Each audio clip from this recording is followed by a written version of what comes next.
Menopause और उससे होने वाली कठिनाइयों के बारे में बात करेंगे। मोनोपोज की सही समय पीरियड क्या है और ये हमारे शरीर में किस तरह के समस्याएं उत्पन्न होती है, परिवर्तन होते हैं और इस समय हमें किस तरह का डाइट लेना चाहिए, इन सभी बातों पे आज हम लोग विस्तार से बात करेंगे।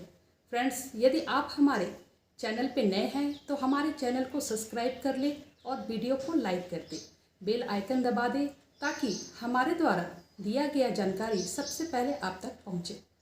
फ्रेंड्स, मोनोपोज एक नेचुरल प्रोसेस है जिसमें शरीर में बहुत सारे परिवर्तन होते हैं।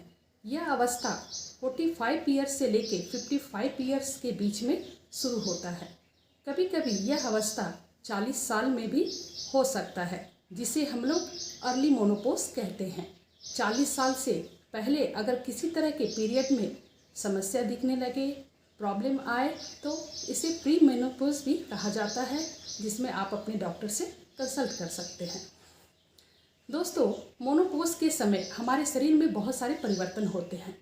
इसमें हमारे शरीर का वज़न अचानक से बढ़ जाता है, हमें हॉट फ्लैशेस आने लगते हैं, शरीर से बहुत पसीना निकलने लगता है, नींद की समस्या भी हो सकती है।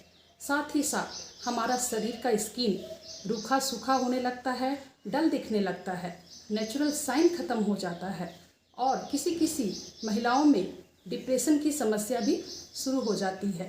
इस समय हमारे हड्डियों पर विशेष प्रभाव पड़ता है, हड्डियां कमज़ोर होने लगती है, कभी कभी ऑस्टियोपोरोसिस की भी समस्या शुरू हो सकती है। फ्रेंड्स, बालों का झड़ना भी शुरू हो जाता है। इस तरह की समस्या में कभी कभी हमारे वेजाइनल फ्लूइड ड्राई हो जाते हैं, सेक्सुअल अट्रैक्शन कम होने लगता है। अगर इस तरह के लक्षण आप में दिखाई दे तो आप सोचिएगा कि मोनोपोज की अवस्था शुरू हो गई। दोस्तों, अगर पीरियड 40 दिन के अंतराल में आए तो ये मोनोपोज का अर्ली स्टेज है। जी दोस्तों, अगर ये 60 दिन के अंतराल पे आए तो आप मोनोपोज के लास्ट अवस्था से गुजर रहे हैं। किसी किसी महिलाओं में पीरियड हैवी होता है और किसी किसी में कम होता है। कभी कभी हैवी पीरियड के चलते महिलाओं में एनीमिक की भी समस्या देखी जाती है। इसीलिए इस समय हमें अपने डाइट का विशेष ध्यान रखना चाहिए। इस समय हेल्दी डाइट और न्यूट्रिशन फुल डाइट लेना चाहिए।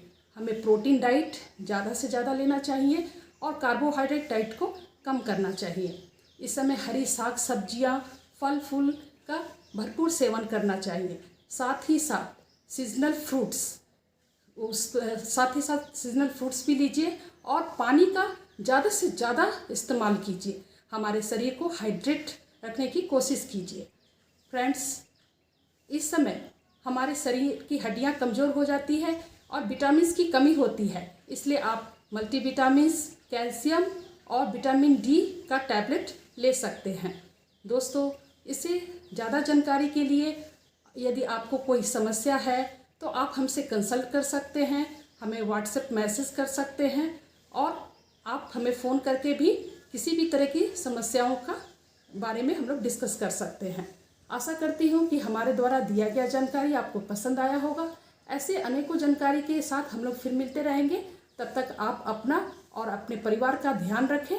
और दोस्तों, साथ ही साथ इस समय एक्सरसाइज आप जरूर करें, योगा और व्यायाम, जिससे आपका शरीर में ऑक्सीजन पूरी तरह से जाता रहे और आपका शरीर हेल्दी रखे। अपने को खुश रखें और निरोग रखें।